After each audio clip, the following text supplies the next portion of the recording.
আসেন আমরা সন্ত্রাস, চাঁদাবাজি, দুর্নীতি, উস্কানিমূলক কর্মকাণ্ড, সমাজে বিশৃঙ্খলা সৃষ্টিকারী এবং মাদকের বিরুদ্ধে ঐক্যবদ্ধ প্রতিরোধ গড়ে তুলি এবং দেশকে আমাদের মাননীয় প্রধানমন্ত্রী জনাব তারেক রহমানের আহ্বান যে একটি মানবিক অন্তর্ভুক্তিমূলক আগামীর বাংলাদেশ গড়ে তোলার জন্য সবাই একসঙ্গে কাজ করি। হতেই হবে,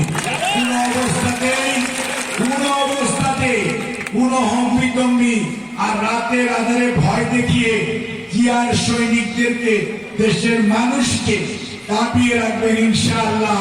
সেই বাংলাদেশের মানুষ তথা এই গোয়ালদারের মানুষ হতে দেবে না।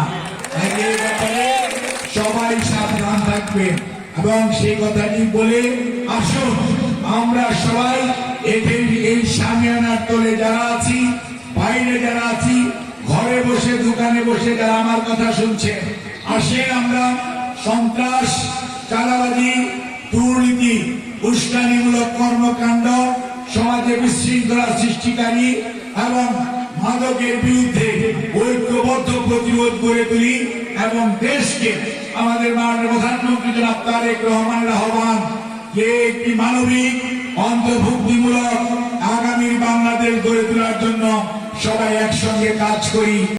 খুব তাড়াতাড়ি শুরু হয়ে গিয়েছিল, চৈত্র মাসে বৃষ্টি শুরু হয়ে গেছিল, তার জন্য বক্তব্য শেষ করব। অনেকে বিভিন্ন ভাবে অনেক কথা বলেন।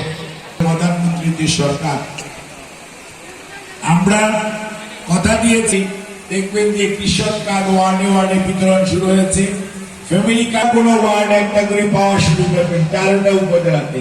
অর্থাৎ এবং মন্দিরের পুরোহিত অথবা গির্জার চার্চের যে সহযোগিতা করার যে ধারা, এটা অব্যাহত আছে।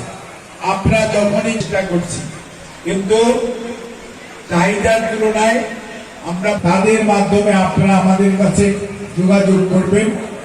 যে কোনো সীমাবদ্ধতা আছে, এর মাঝেও আমরা চাই এই যাতে করে বিএনপিকে জনগণের দল এমন ভাবে তৈরি সুন্দর এবং সহজ হয়। আর একটি কথা, আমরা চাই না ঘরের কথা পরে জানুক, আমরা চাই আমাদেরকে শুধু এইটুকুই আমি আজকে বলতে চাই যে আপনারা দেখছেন আমাদের যে নির্বাচনী অঙ্গীকার ছিল জনগণের পাশে দাঁড়ানো এবং অন্তর্ভুক্তিমূলক, আমরা কাজ করছি এবং আপনারা দেখেছেন